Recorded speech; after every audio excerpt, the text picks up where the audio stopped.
You're listening to Mystic Lounge with Alan B. Smith. Rebroadcast on the Onyx Network. Thursdays at 11 p.m. Pacific. Fridays at 2 a.m. Eastern.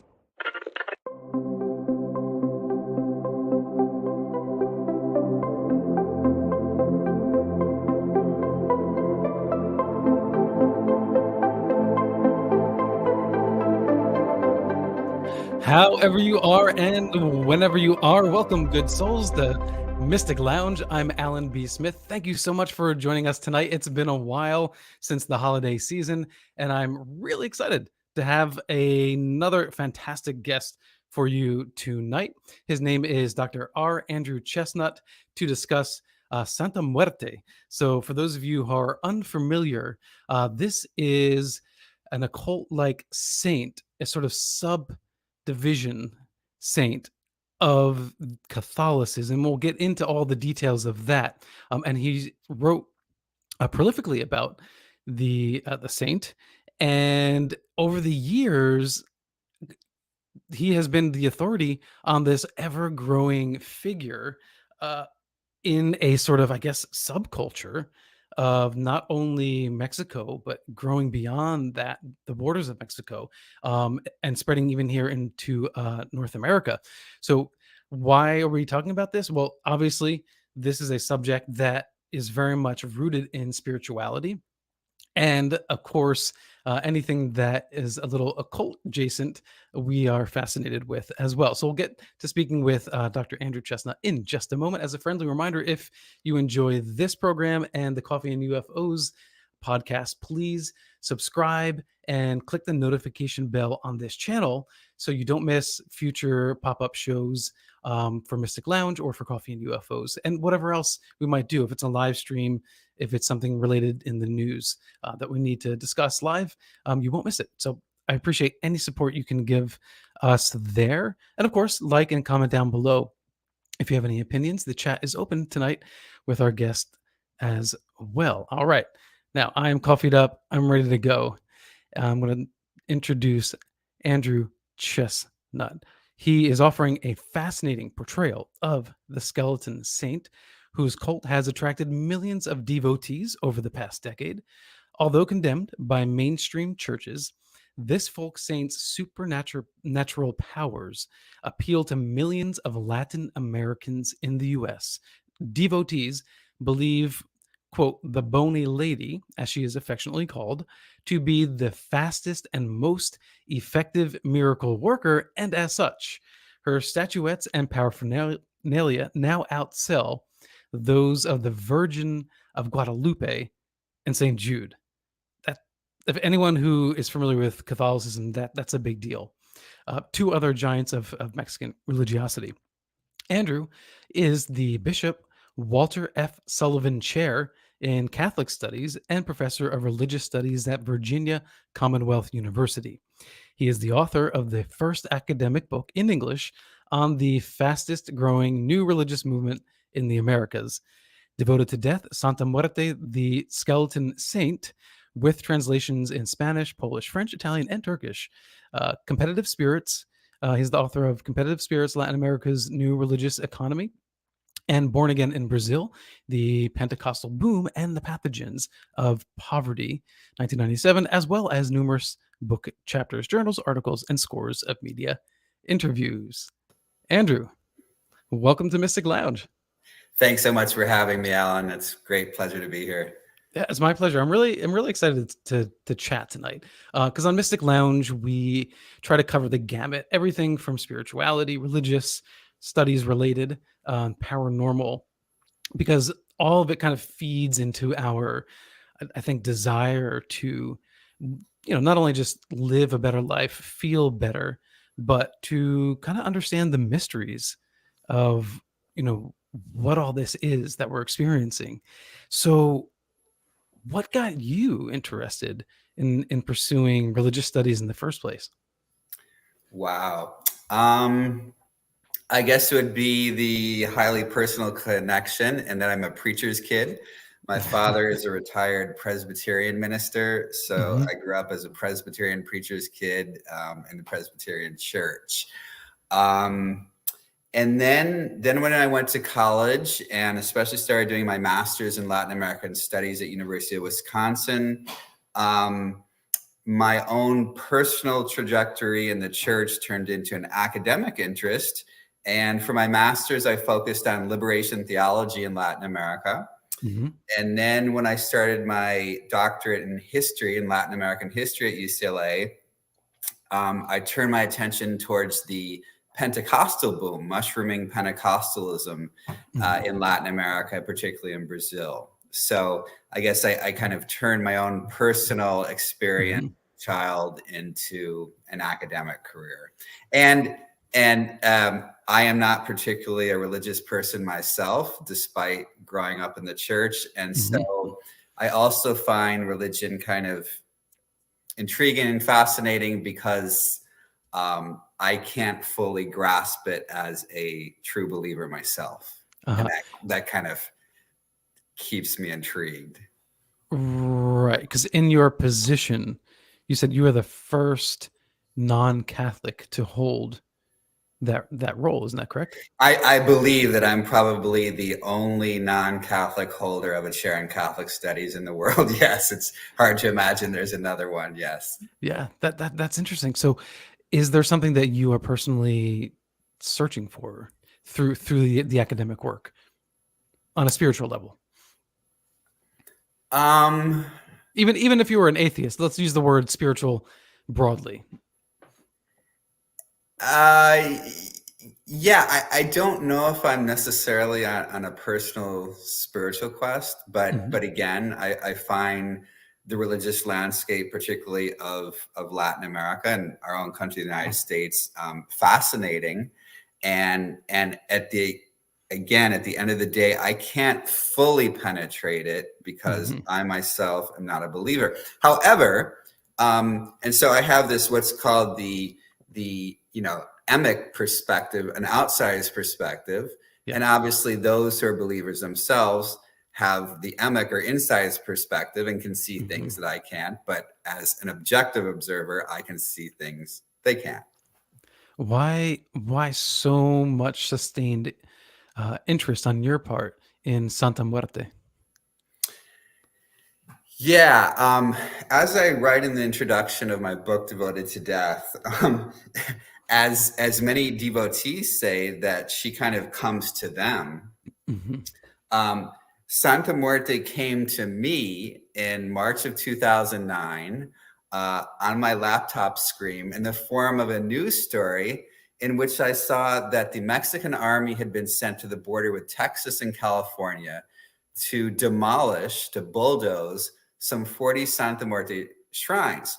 Now, I've been going to Mexico since, not to date myself, but since 1983. And I knew about Santa Muerte. I'd seen her in Mexico City, but I had no idea why why the Mexican army had been sent to bulldoze her shrines. So I did a quick Google search. And again, this is March 2009, and found out that the then President Calderon of the Conservative National Action Party of Mexico had basically fingered Santa Muerte as religious enemy number one in his ramped up drug war against the narco cartels in Mexico, and saw her basically as doing the spiritual bidding of the drug cartels. And so that was news to me. And that happened in the context of some 2 years in of research on the Virgin of Guadalupe, who of course is the patroness of Mexico. She's actually the patroness of the entire Americas. But I wasn't finding a new angle in my research on Guadalupe. And so I thought, wow, I did this quick Google search. I saw that the literature in Spanish was minimal. In English, there is next to nothing.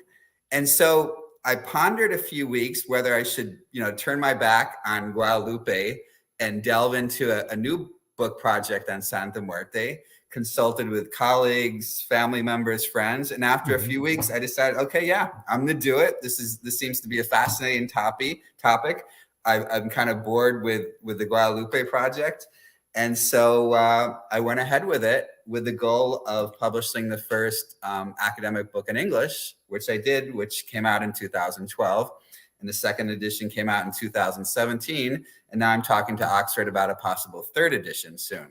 So yeah, it was that news of the army taking down her shrines, and the convergence of me kind of being a bit bored with the Guadalupe topic.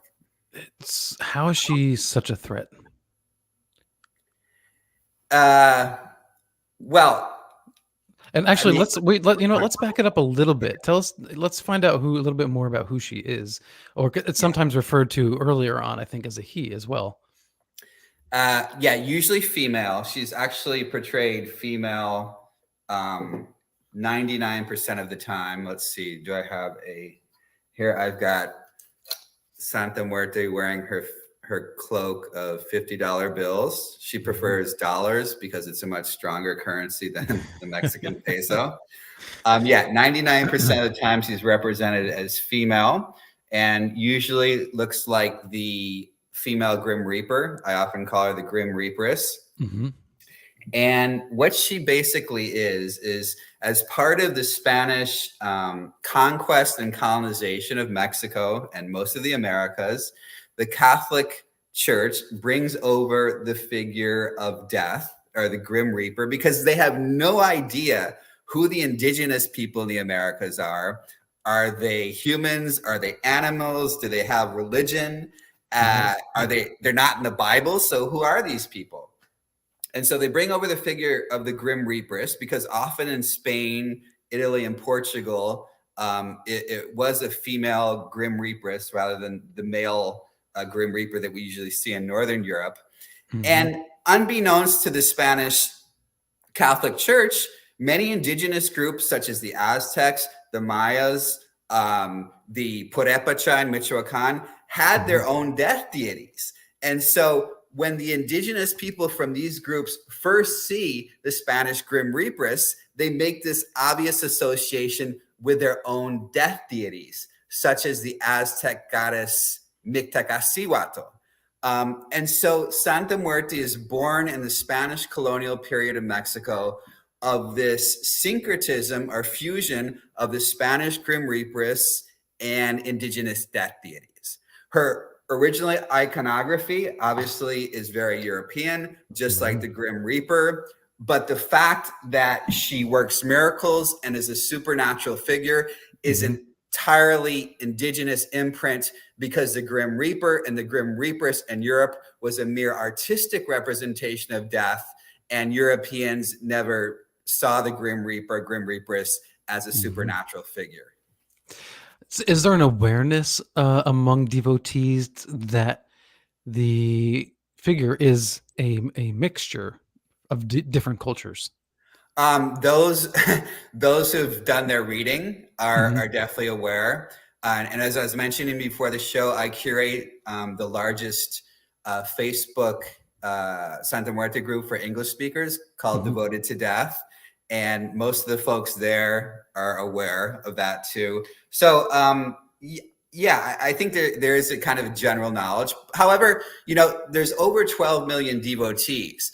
Yeah. And so there is robust diversity in how devotees view her. Some see her as the reincarnation of that Aztec death goddess I mentioned, Mictacacíhuatl, and don't want to see any kind of Spanish Catholic influence.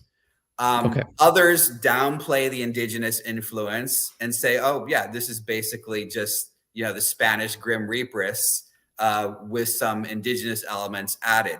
But I think most folks who've looked at serious academic literature understand that she's basically the syncretism of Spanish Catholicism and indigenous spirituality.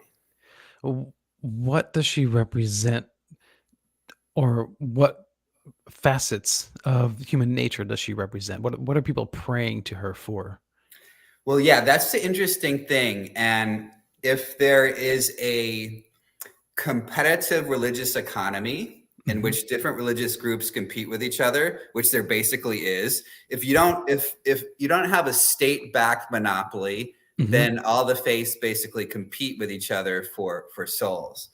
And so one of the advantages that Santa Muerte has, particularly over Catholic saints, is and there's almost 10,000 Catholic saints, most Catholic saints will specialize in one type of miracle, such as praying to St. Anthony for lost objects. You can't find your cell phone, go to St. Anthony, Tony, help me find my cell phone.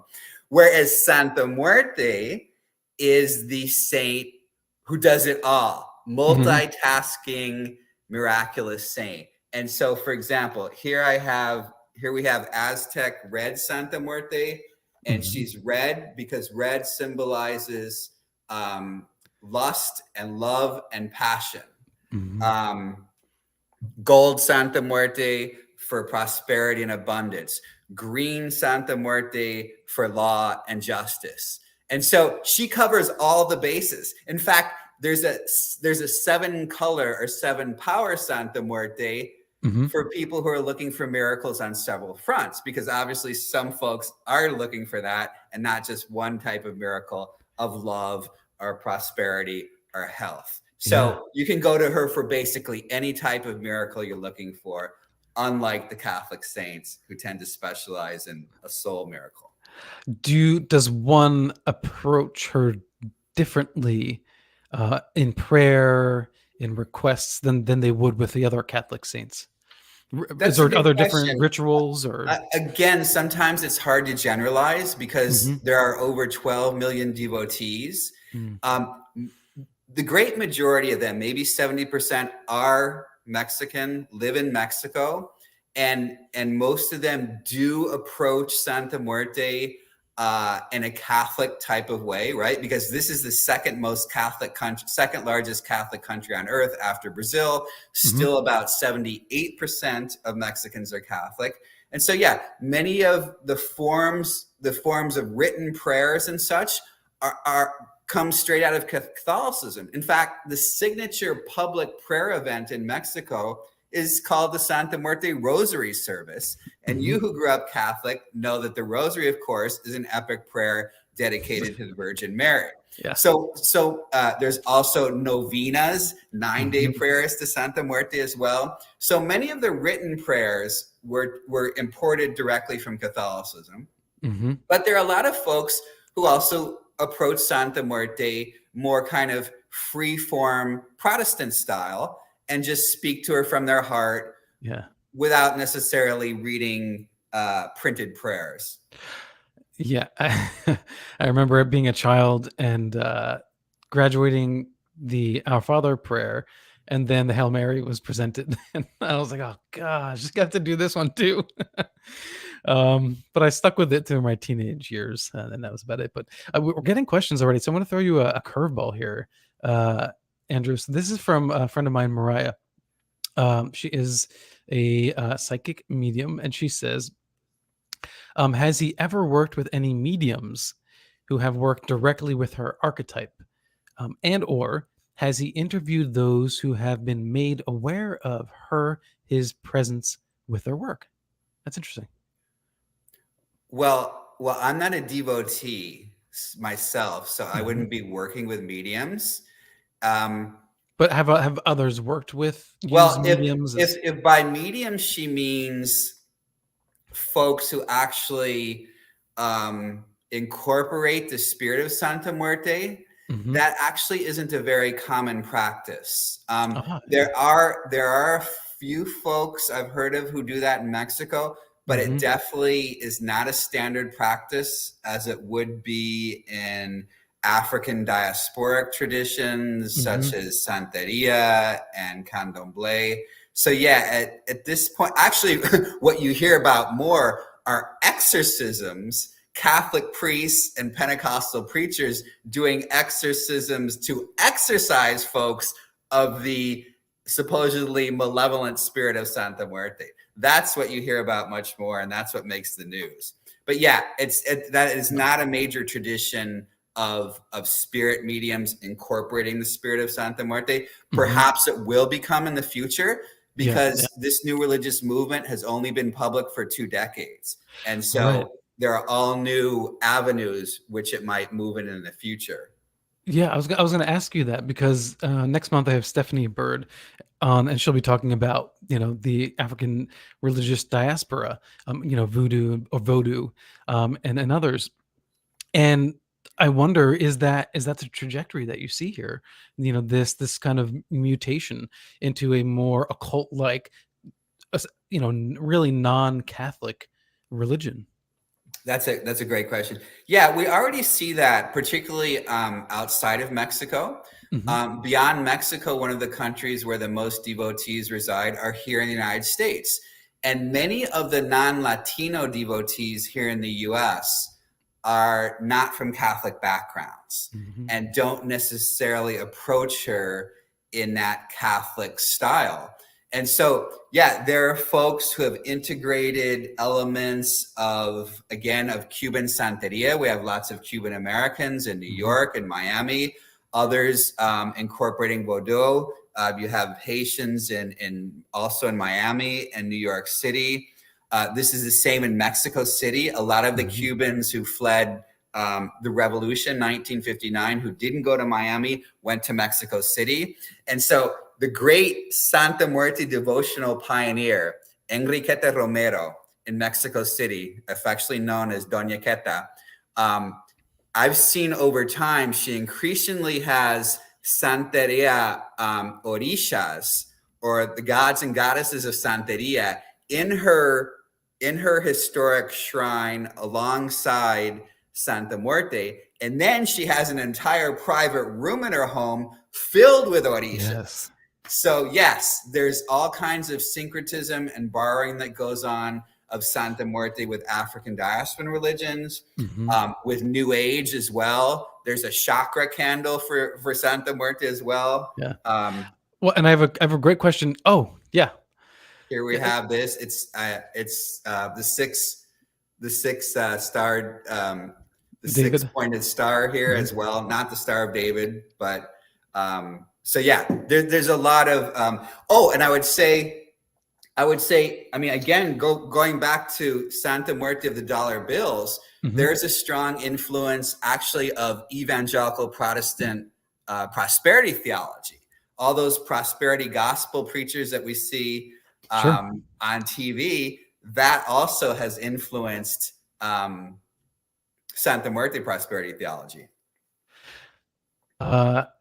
Okay, so I mentioned this earlier too.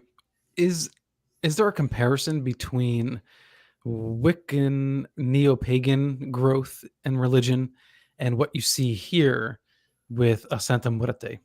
Are there any parallels? And because I've kept hearing over the years that Wicca is one of the fastest growing, if not the fastest growing religion in North America, but it seems like Santa Muerte is at least catching up or surpassing Yeah, I mean, that. unfortunately, we don't have reliable numbers, Mhm. but I would bet my money in the last 2 decades, Santa Muerte is much faster growing. Yeah. I think Santa Muerte, because death can have no nationality, and even Mhm. most Mexican devotees will tell you, despite her maybe looking quintessentially Mexican, Mhm. they'll say, no, death can have no nationality. In fact, her scythe here cuts across national borders. If Trump was going to put up that wall, she was going to slice through it, right? And Wow, so, interesting. since death is universal and has Yeah. no nationality, I think that is why she quickly has spread. I mean, there are now Italian devotees. I ran across my first Muslim Arab devotee from Kuwait the other day. There's Mhm. devotees from all. So I think that we're all, two things unite us, right? At the end of Yeah. the day, death and having to pay taxes, right? So as the tax season is coming upon us. So yeah, I think that universality of death makes her appeal wider and broader than I think Wiccanism has at this point. But I will say that the growth of Wiccanism and neopaganism and Santa Muerte all is part and parcel of this growth of non-institutional new religious groups. Mhm. As Catholicism declines, as the major Protestant denominations are on the decline as well, These kinds of groups are where it's at, particularly for Gen Z and millennials these days. Yeah.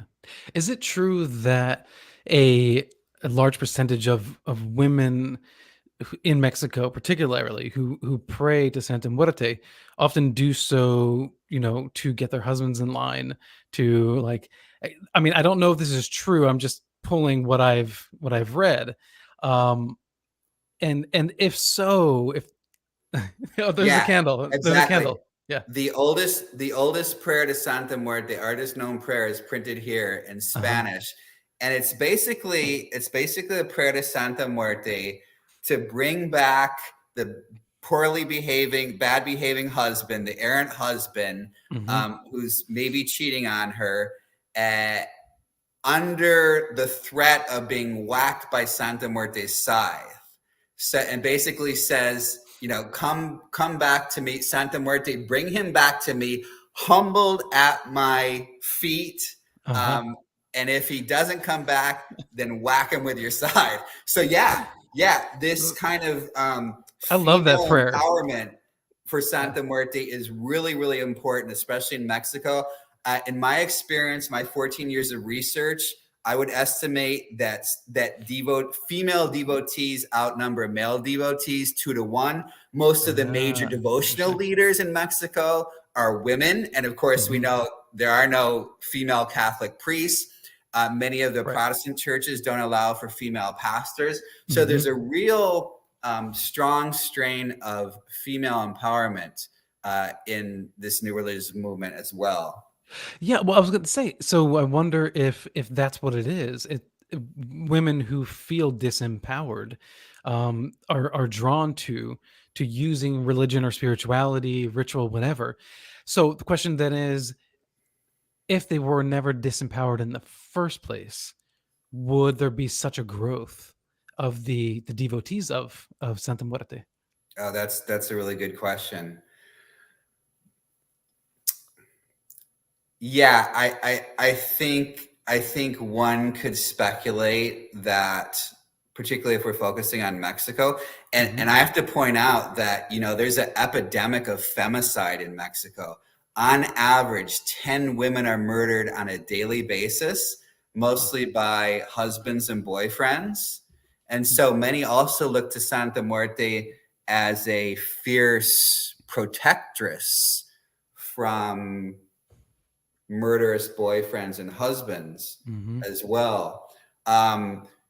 So I think it makes sense that if there were greater gender equality in Mexico and many other places, at least this desire or need for Santa Muerte as empowerment might not be as strong. I think that definitely makes sense.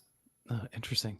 Now, since there's a schism within the Catholic Church on whether those devotees can be sanctified, right? Or is it a clear cut? Is it if you worship her, you're I don't know what, sinning, or you're yes.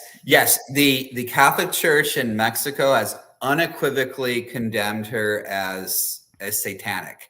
And pretty much not a week goes by in which some Mexican priest or bishop doesn't denounce her as heretical, as a narco saint, as antithetical to Christianity, saying that as a Christian, if the last enemy that Christ defeated on the cross was death, how can you justify that you're venerating or worshiping death when death was the last enemy that Christ defeated? And so that's kind of the theological argument made by the churches. They categorically, unequivocally condemn Santa Muerte. She will not be canonized. There have been folk saints. Sometimes folk saints are canonized eventually, but she never will be. Well, and I kind of find that a little contradictory, I should think, because God created death according to, their story. I mean, death and rebirth is what Jesus is. So death in and of itself shouldn't be considered an abomination. It's just a part of nature, right? Well, yeah, I think they would agree with that, but they would say that doesn't mean that you should be worshiping death. Actually, worshiping death is a different thing than from acknowledging that, it's part of God's plan. So that's what they're doing. They're worshiping. Because again, the idea is that in his sacrifice on the cross, Christ gave us the possibility of eternal life. He defeated death in that way. So by worshiping her, do the devotees think they're worshiping death, or is that just the perspective of the priesthood? Yeah, I mean, yeah, they see her as a representation of death, but many don't care or don't even necessarily know that it is in conflict with Catholic doctrine. And part of the reason, I think, why the Catholic Church is so adamantly against it is also because of that relationship between Santa Muerte and the drug running and the narcos. So illegal activity is related to her. I mean, so you've got criminals, right? Yeah, but that is complicated because you don't hear about it much anymore. But there is a tradition also of prominent narcos making major donations to Catholic parishes in Mexico as well. In fact, they were called narco donations. You don't hear about that anymore, but that happens as well. So it's not that the Catholic Church itself is completely removed from the whole narco economy in Mexico. I have a question from UFOT. Dr. Chesnut, is Jesus Malverde a Santa Muerte apostle? How does he fit into the hierarchy? Wow, I anticipated this question because look who we have here. Hey. And I must say that, is it this one? No.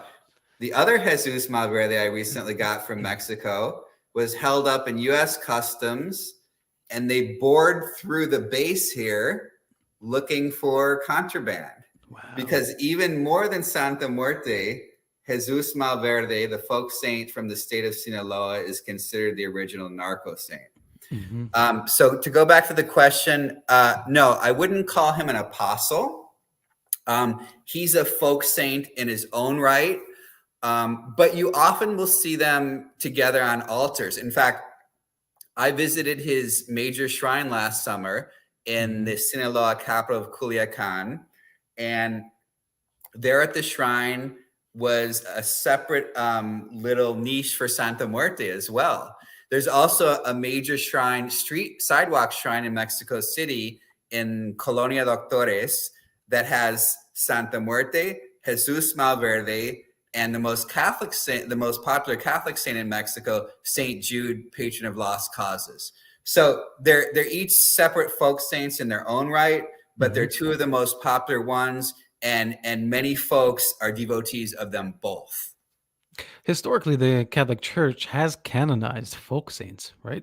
I mean, that's not unheard of. Right. Yeah, I mentioned that before. In fact, they're going through the process of canonizing one in Brazil who has millions of devotees. He's known as Padre Cicero, who actually will be part of my next book on folk and Catholic saints. So yeah, that happens a lot, but I don't see it happening in the near future with either Jesus Malverde and much less Santa Muerte. Sure, they just don't need better lobbyists. Yeah, need some Washington-style lobbyists, right? Right. We have another question from Andreas. Is there a color for the narcos specifically?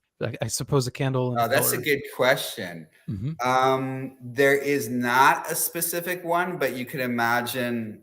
I'm kind of partly colorblind. Is this black or purple? I think it's purple. Okay. Well, yeah, black. Black is usually the color associated with asking Santa Muerte for petitions to take out rivals. And obviously, if you're a narco, you probably have rival narcos and law enforcement that you need both protection from and maybe need to take out. And so black Santa Muerte would be the most obvious choice for that, either draped in her black robe or the black candle. So that would be evil to invoke anything malicious upon someone else, right? Yeah, I mean, in a Christian sense, it's evil. Yeah.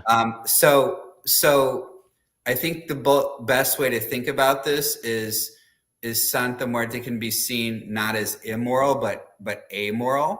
Mm. And Mhm. so, in theory, you can ask her for anything. You can ask her for your crystal meth to arrive safely to Jersey or here to Richmond, Virginia. Mhm. But you can also ask her to heal your sick daughter, your daughter who's ailing from COVID as well.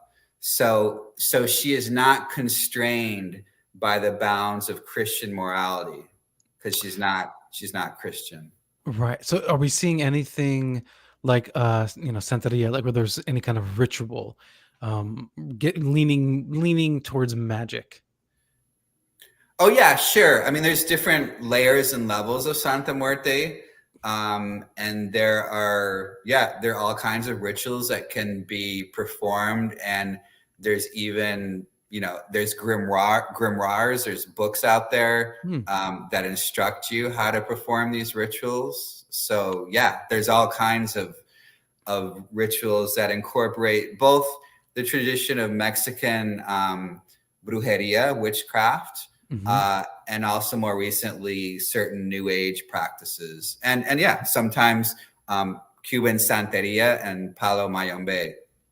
Has the Pope ever spoken directly to the issue of? Excellent question. So I was in Mexico in early 2016, actually covering the papal visit there, because he went to my wife's hometown of Morelia, Michoacan, and I was thinking, wow, what's he gonna say about Santa Muerte? Is he actually gonna mention her name?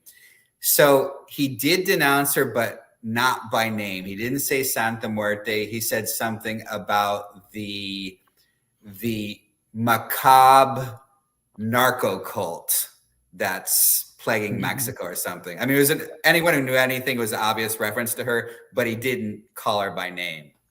Well, they don't condemn the Day of the Dead, right? No, but interesting that you should bring that up, because one of the big recent trends is for Santa Muerte devotees to incorporate her in their Day of the Dead commemorations. And now the Catholic Church, in the week or so preceding November 1st and November 2nd, strongly condemns this practice as well. Do not bring Santa Muerte, do not bring that death saint into the commemorations of your dearly deceased loved ones. And how many people actually follow that? It's becoming a big new trend on both sides of the border as well. And it makes sense because for many reasons, but going back to the Aztec death goddess Mictecacihuatl, she presided over the Aztecs had a month of the dead, basically, which basically corresponds to our month of August. And so the fact that she was kind of the patroness of the Aztec month of the dead makes for this natural connection with Santa Muerte being incorporated in Day of the Dead. So she has no official feast day, but if she does in the future, it will be November 2nd, Day of the Dead. And there really is something about, because you mentioned this earlier, the universality of her, particularly because she's represented as a skeleton. And a skeleton is, when you see that the skeletal face, you don't necessarily see male or female or races or, like you said, borders or boundaries. Exactly. Yeah. Exactly. And so a lot of devotees will tell you, es la santa que nunca discrimina. She's a saint who never discriminates. And so she's wildly popular among LGBTQ plus folks. Among all kinds of folks who have felt discriminated. And so she never discriminates on the basis of race, nationality, ethnicity, sexual orientation, job type. And so that's really appealing, particularly to folks on the margins who have felt discriminated on the basis of those categories. Okay, so that's part of the checklist that I'm sure the Catholic Church isn't exactly happy about, right? So then if like anything in life, like when you go through those early years, but you start kind of questioning authority, right? So now, if you are Catholic, if you have become a devotee, and now the church is telling you can't do this, and you're going, yeah, I'm still going to do it anyway because this works for me.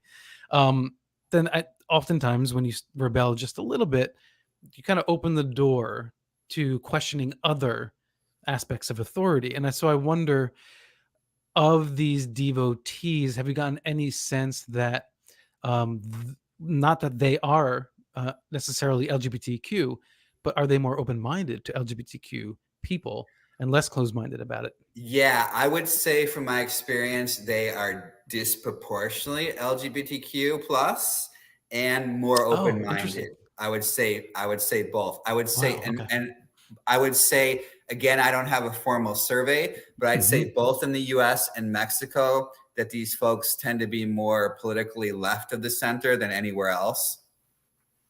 Yeah. Okay.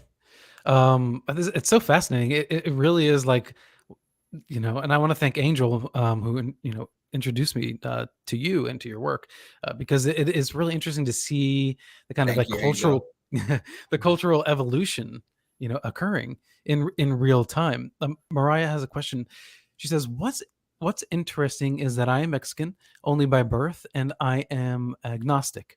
Yet she has made at least her archetype, herself known to me in various ways. I never even heard of her at the time, so experience was 100% objective."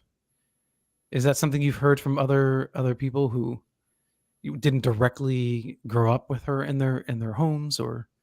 Yeah, I mean, again, so I love to tell this anecdote. When I first started my research in 2009, my parents-in-law, who were 80 something at the time, actually my mother-in-law is 94 now, and have always lived in the western Mexican state of Michoacan, which is the avocado capital of the world. So big boon for them on the Super Bowl, right? Um, they only hear of Santa Muerte for the first time when I start my research, because Santa Muerte until 2001 was a cult. 99% of Mexicans had never heard of Santa Muerte. So I roll my eyes sometimes when I hear Mexicans say, oh, this is part of our cultural heritage. No, 99% of Mexicans did not know who Santa Muerte was until the last 2 decades or so.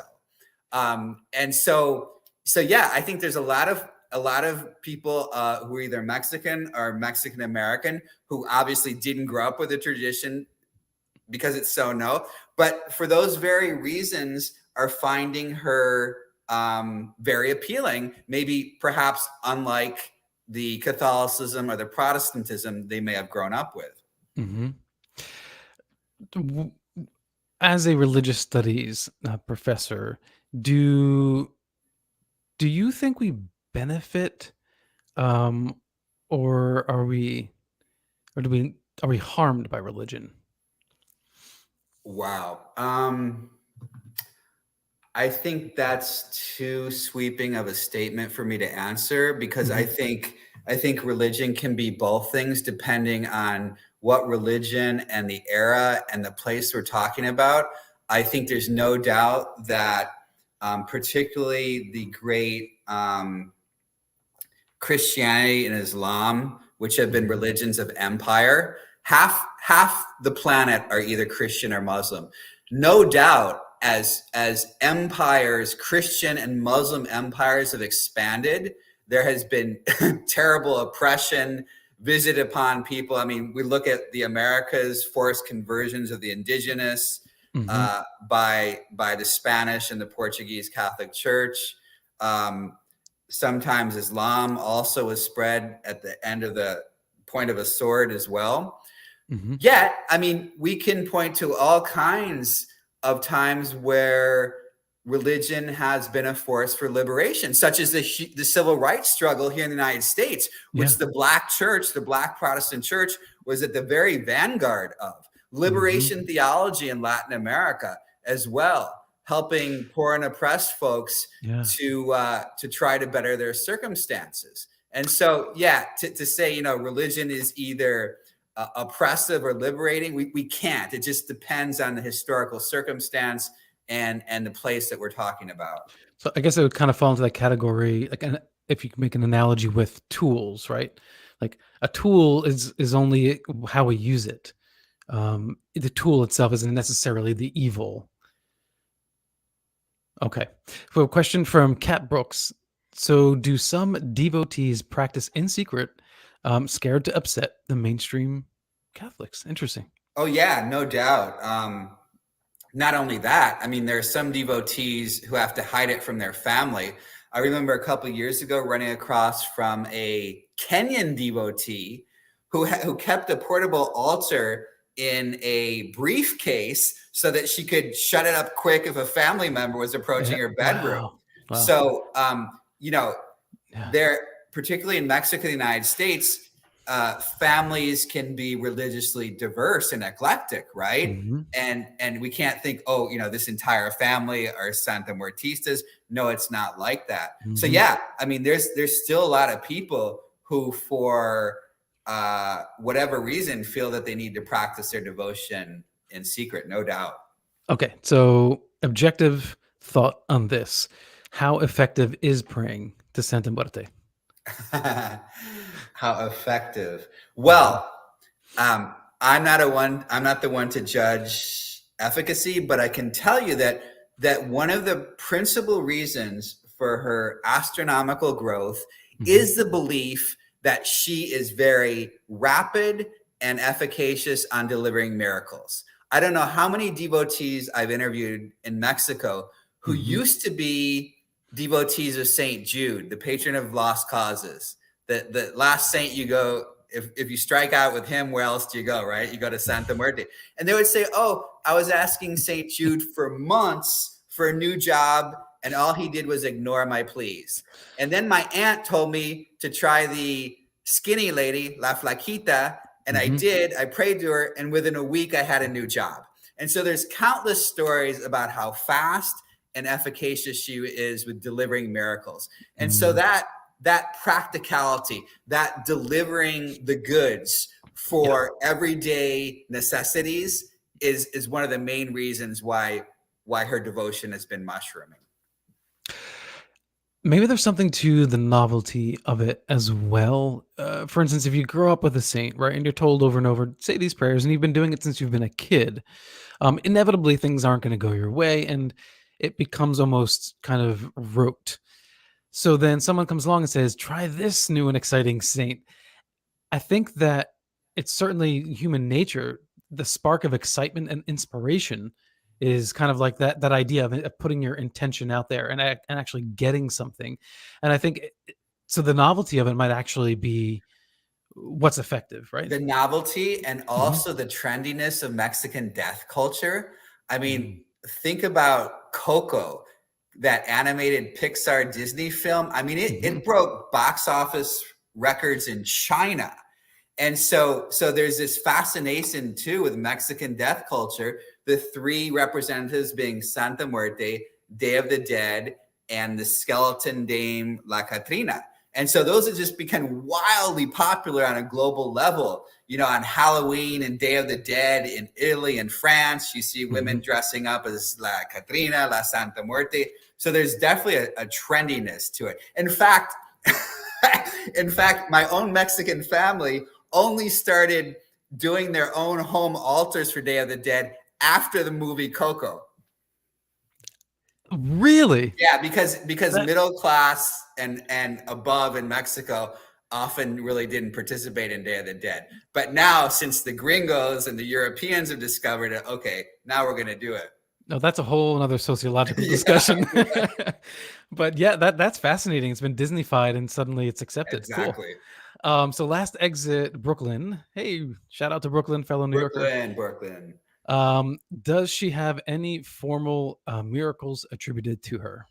Well, yeah, I'm not sure what you mean by formal. Well, I think the miracles aren't canonized. That might be the word there, right? Because the Catholic Church obviously doesn't recognize her. Yeah, so there can't really be any formal miracles again, right? Since she's not a Catholic saint. But I mean, people believe she does miracles every day, And you can just go on Facebook groups and see evidence of this all the time. So yeah, and most of the miracles center on 3 themes: health. During COVID, oh my God, there was a COVID Santa Muerte candle developed because a lot of folks in Mexico didn't have access to the hospitals and such, so they go to Santa Muerte for healing. So health, wealth, and love. And in fact, as strange as it might seem, the #1 selling Santa Muerte votive candle is the red candle of love and passion as we're approaching Valentine's Day. And so this theme of love and passion, particularly for women devotees, is really, really important. You know, who would have thought that? A death saint and love, but there you go. Yeah, and to build on last exit's question, and may actually have been the question, are there any prominent miracles that are told? A story, a couple of stories that people tell and retell and retell and retell? No, it's not cohesive enough. You know, there's no official church of Santa Muerte, so there aren't any, like, you know, 5 or 6 miracle stories that everybody tells. It's more kind of atomized that way. But again, if you're looking for miracle stories, check out my Facebook group, Devoted for Death. And every day you'll see devotees recounting miracles that have happened in their lives. Yeah. I was wondering if Lady Fatima, something like that had occurred, you know, where someone had this kind of shared experience with her. Yeah, I can't think of any kind of one spectacular story Gotcha. Okay. that everybody would be familiar with. There might be in the future, but remember, this is a nascent movement, only 20 years old publicly. It's so fascinating. So in the chat, I had already put the link to your to Amazon for Devoted Death Santa Muerte. If you want to find out more about Andrew, you can go to, I'm going to put this link in the chat as well, to his worldstudies.vcu.edu. And that's also in the show description. So everybody listening, everybody watching, the link is there. And I definitely encourage people to go down this saintly rabbit hole, and because it's a good time. So I still am curious. We'll wrap it up here in just a moment. Are you agnostic, or are you more atheistic? Yeah, I would describe myself more as agnostic. Yeah, open, that's where I lie. Yeah, open to the possibility of the supernatural, and maybe at times feeling like I have experienced the supernatural. But yeah, definitely not a hardcore atheist, but still a skeptic. A healthy skeptic, we'll say. I think folks who check out my book, Devoted to Death, will see that even though it's academic and I'm not a devotee, I think they'll find a very sympathetic and empathetic portrayal of devotees, because many of them in Mexico live under very difficult circumstances. This drug war that never ends, women experiencing femicide. So a lot of devotees live under very, very trying circumstances. All right. So if you can leave us with one thought, Andrew, what would it be? Oh my gosh, one thought. Yeah, I think as we're talking about, we didn't really mention this, but so since this new religious movement goes public in 2001, at the same time that social media is starting to take off, it's really expanded partly on the platform of social media, particularly Facebook. There's over 1,000 different Santa Muerte groups on Facebook in all different languages.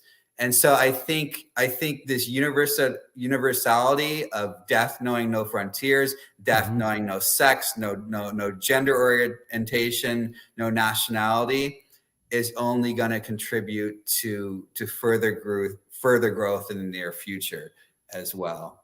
Very cool. And I should say, I feel really privileged that I've had a front row seat on the fastest growing new religious movement in the West that just has so many different angles to it.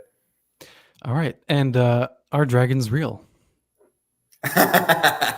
We'll do that next time. Okay. So we're going to leave that one open-ended. All right. And let me just say something in Spanish to my Mexican families listening. Muchas gracias, familia Michoacán. Los quiero mucho y ojalá que nos veamos en verano. All right. Thank you so much, Dr. Andrew Chesnut, for joining us tonight. And for everybody out there, it's Chesnut, chess with a T, Chesnut. So if you Google him, and of course, again, the links are in the show description and in the comment section. I appreciate you all for joining us. Fantastic questions from everybody in chat tonight. It was really, really a fun night. So thank you so much all. And as always, if you appreciate this show and the other podcast, please like, comment down below, and subscribe. And a special thanks to the UNX Network, the director there, Race Hobbs, and the founder, Margie K. Until next time, everyone, peace and love, and live in the mystery.